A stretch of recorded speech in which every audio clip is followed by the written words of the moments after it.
No, bienvenidos a todos a este episodio de la serie de podcast sobre China y Latinoamérica, la influencia autoritaria y la resiliencia democrática. En esta ocasión vamos a estar hablando sobre las estrategias de influencia que tiene China en América Latina y de qué tipo son. Es particularmente las dos principales que hemos podido distinguir, que son las económicas y las discursivas. Esto es en el marco de un proyecto de cooperación con Asociación Civil, Gobierno y Análisis Político. Soy Max Popse, investigador del Grupo de Estudios sobre Asia y América Latina, especialista en temas de cooperación entre China y América Latina, y estamos con Fernando Pedrosa, director del Grupo de Estudios de Asia y América Latina de la Universidad de Buenos Aires, quien va a estar acompañándonos en este podcast. Bienvenido, Fernando. Gracias, Max. ¿Qué tal? Bueno, para comenzar un poco y para ponernos en contexto, yo creo que estaría bueno pensar qué estamos viendo sobre la relación de China hoy en día con América Latina. Y cuando digo América Latina, me refiero al conjunto, porque así es como nos toma China, ¿no? No nos toma de manera, aunque muchas veces se dice que sí, que existe una forma de relacionamiento bilateral, porque eso descomplejiza un poco para los chinos cómo se relaciona con nosotros. En general, para ellos somos un solo contexto, y no solamente América Latina, sino también el Caribe. Es decir, somos 33 pedazos de la misma cosa, que dicho sea de paso, estamos hoy en día en el fondo de la tabla de lo que son las prioridades de la República Popular China, por lo menos así nos lo hace ver su diplomacia. Claramente eso se modifica a medida de que se modifica el contexto global y la pelea hegemónica que tiene con los Estados Unidos. Pero históricamente ese ha sido el rol que tiene América Latina en la política exterior de la República Popular China, ¿no? El de ser un contendiente, un peón entre dos contendientes que se están peleando entre sí para ver quién se queda con el patio trasero histórico de los Estados Unidos en América. Hoy en día lo que vemos es una fuerte presencia económica o relativamente fuerte, podemos decir relativamente porque es una presencia que creció muy rápido a partir de la década del 2000, pero bueno, luego se ralentizó en la década pasada, de los 2010, y eso tuvo mucho que ver también con la afinidad ideológica que han tenido los gobiernos de la región para con autocracias y liberales como Rusia, como China, que en su primer momento le ofrecieron una puerta de entrada a los capitales chinos, pero que luego también los chinos vieron que no eran rentables en la medida en que, claro, en América Latina somos democracias, no todos, pero somos democracias y esas democracias con todas sus falencias generan cambios de gobierno que luego no son redituables a largo plazo para los capitales chinos que prefieren tratar con autócratas que le generan cierta estabilidad, por lo menos le garantizan sus ganancias. Así que, Fernando, este panorama que estoy describiendo, ¿qué te parece a vos? Bueno, me parece que como con todo lo que vos trabajás es muy acertado y justo quería preguntarte sobre eso, ¿no? Porque vos investigás sobre esta relación entre América Latina y China, en este paper que estamos comentando, pero en general en tu trabajo, vos usás información empírica que es muy necesaria para poder llegar a estas conclusiones. ¿Cómo es la producción de información para acercarse a conocer China? ¿Accedes fácil a la información? ¿Está en algún lado? ¿Alguien que no sea China provee información? ¿Cómo llegaste a todas estas conclusiones? Es muy bueno en el punto que marcas porque es muy difícil llegar a datos que sean creíbles o a datos que se asemejen a la realidad. Porque en general lo que tenemos son los reportes que hacen los estados, ¿no? Al sistema de Naciones Unidas, a bases de datos como Comtrade, pero que son claramente sesgados de acuerdo a las necesidades de esos estados, que no muchas veces tienen que ver con un juego geopolítico, sino que tienen que ver con necesidades de demostrar números de mejoría económica, de mejoría de las balanzas comerciales, hasta de beneficiar a algunos capitales privados con esos números. Entonces es muy difícil. Lo que vemos son disparidades bastante grandes entre lo que reporta China que tiene de comercio con América Latina y de lo que nuestros países reportan de comercio con China. Y eso hace que estemos hablando un poco sobre los datos y siempre según quién. Entonces, lamentablemente, no tenemos un sistema de arbitraje que nos permita conocer datos completamente exactos, justamente porque también el sistema de Naciones Unidas lo que genera es eso, es que todo se pone en tela de juicio y todo es posible de ser puesto en tela de juicio por ese otro en el cual uno comercia. Efectivamente, los datos han sido cada vez más cuestionados a medida bueno, de que China tiene también su desaceleración económica, y esa desaceleración económica no se está viendo en las estadísticas oficiales de la República Popular, pero sí están siendo analizadas por ONGs y por investigadores privados. Entonces, ahí encontramos un punto. Eso respecto al comercio particularmente. Cuando vamos a los temas de inversión, aquí tenemos en América Latina un insumo bastante interesante, que es las bases de datos que genera la red china, la red América Latina, Caribe y China, que han generado, a partir de un trabajo muy laborioso de muchos investigadores de toda América Latina, una base de datos a partir de los años 2005-2006 hasta el presente sobre dos tipos de inversiones que son claves de China en América Latina, que tienen que ver con la infraestructura y con la inversión extranjera directa. Estas bases de datos son mucho mejores porque han sido creadas en un proceso de vetting entre los datos que reporta China, los que reportan los estados, pero también los que reportan estas empresas, tanto las chinas que invierten como las latinoamericanas que reciben esas inversiones. Y ahí tenemos un poquito más de confianza. Finalmente, el último punto, que es el tema de esta cooperación financiera, es el punto más opaco, porque es donde en general ni China ni los estados que reciben cooperación financiera quieren que se sepan cuáles son los parámetros en los cuales se otorgan ese tipo de cooperación financiera, esos préstamos, esos swaps de monedas, etcétera. Y lo que tenemos ahí es una posibilidad muy grande en contratos que efectivamente muchas veces no se hacen públicos, entonces que por ahí nos terminamos enterando de qué es lo que efectivamente se prestó, a qué tasa, con qué condiciones, cuando hay un cambio de gobierno o cuando no se puede pagar más, como en el caso de Venezuela, en que muchas de sus obligaciones financieras están siendo pagadas hoy en día en especie, en minerales y en petróleo, justamente por no poder ser capaz de afrontar las tasas usurarias que le habían puesto en un inicio en esos préstamos financieros.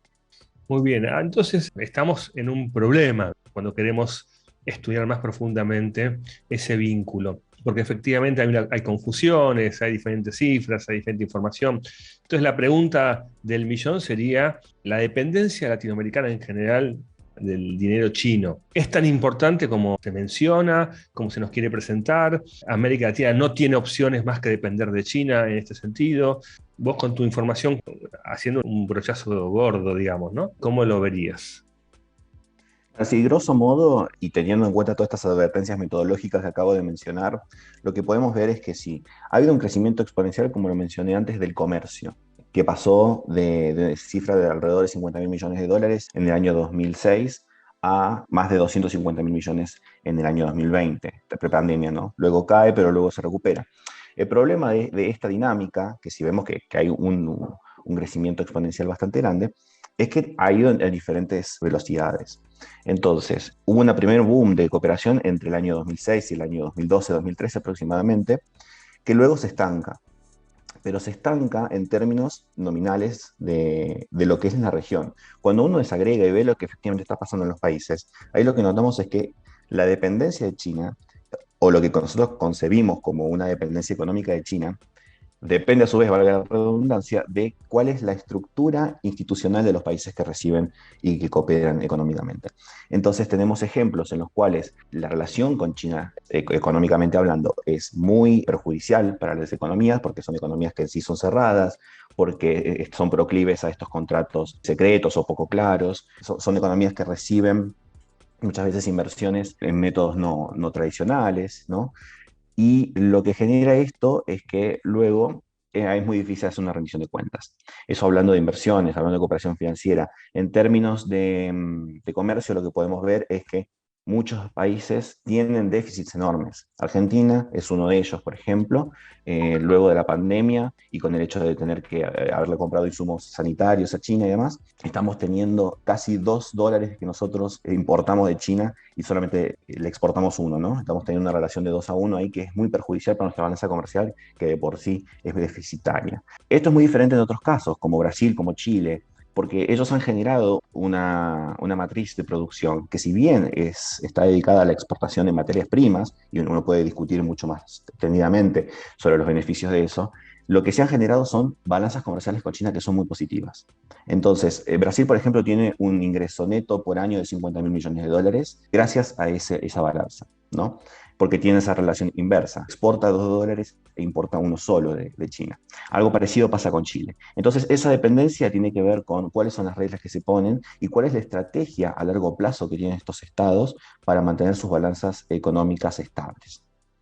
A eso quería ir con mi pregunta, porque entonces, tomando lo que vos decías, digamos que los países latinoamericanos tienen alternativas, porque también existe como un discurso de milenarista, es decir, no tenemos ningún otro camino, ninguna otra forma que rendirnos al gigante chino que está llegando a América Latina a quedarse con todo y por la simetría existente no podemos hacer nada al respecto, salvo aceptar sus ideas en muchos casos y sus proyectos logísticos, etcétera.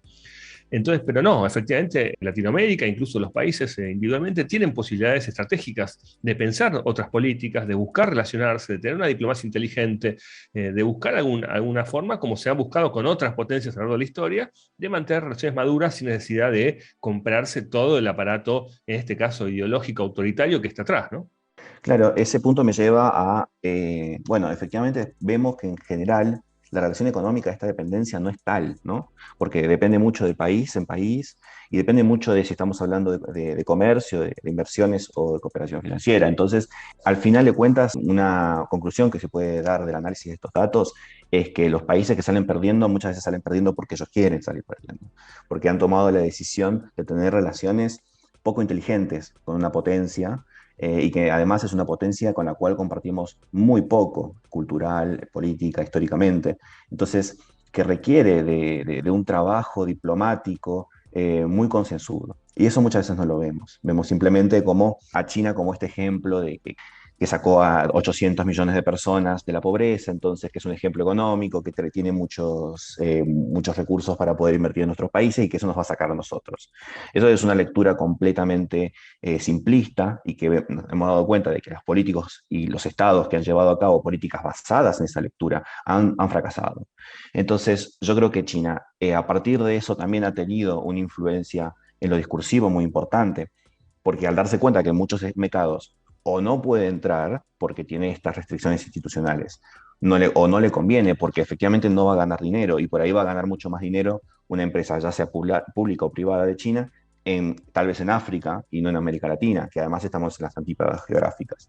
Entonces muchas veces ha recurrido a otro tipo de diplomacia que también tiene que ver con inversiones económicas, como ha sido la cooperación educativa, sociocultural, la promoción de que existan en los institutos Confucio en nuestra región. Eso es un programa mundial, pero en nuestra región ha sido muy, muy importante. Y también el hecho de el dinero que ponen las universidades chinas para atraer a estudiantes de grado y de posgrado de América Latina, ¿no? Y eso es un proceso complejo también porque hay que ver las aristas de lo que surge ahí. Porque uno, cuando analiza cómo vuelve esa gente, ¿no? Porque es muy interesante ver el emigrado académico que tiene ya un trasfondo cultural en otro país, en este caso China, cuál es el discurso que trae. Uno esperaría muchas veces que, bueno, el hecho de la cooperación internacional en términos educativos lo que genera es un pensamiento más crítico, tanto de lo que sucede en casa como de lo que sucede en el mundo, es decir, una apertura de mente. Y notamos que no es el caso en muchos de estos académicos que vuelven de China, porque terminan generando programas institucionales que son además apoyados económicamente por la República Popular aquí, por asociaciones de becarios, por programas de actualización, diplomaturas, especializaciones y demás, que son generados por estos académicos que retornan, pero que tienen una línea muy poco crítica, a veces hasta completamente acrítica, es decir, que traen un programa que se estudia en China y lo replican en nuestra región.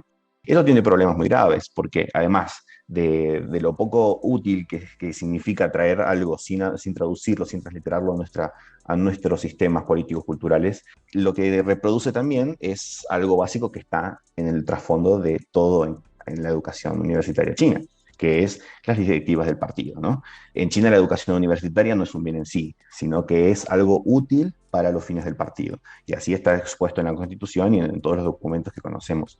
Entonces, esto es muy problemático, porque lo que terminamos generando son programas educativos y discursos por parte de estos académicos que terminan siendo funcionales a los intereses del Partido Comunista Chino y por extensión de la República Popular. Sí, yo para ir cerrando quiero decir dos cosas. Primero, los estados no son ni buenos ni malos. tienen intereses, a veces heterogéneos, a veces divergentes, y buscan conseguir intereses. Esta idea de ponerle categorías morales al aparato de Estado, los chinos son buenos, los norteamericanos son malos, los europeos son buenos o malos según convenga, no corresponde, sino que acá hay intereses que hay que poder, y estrategias que hay que poder analizar.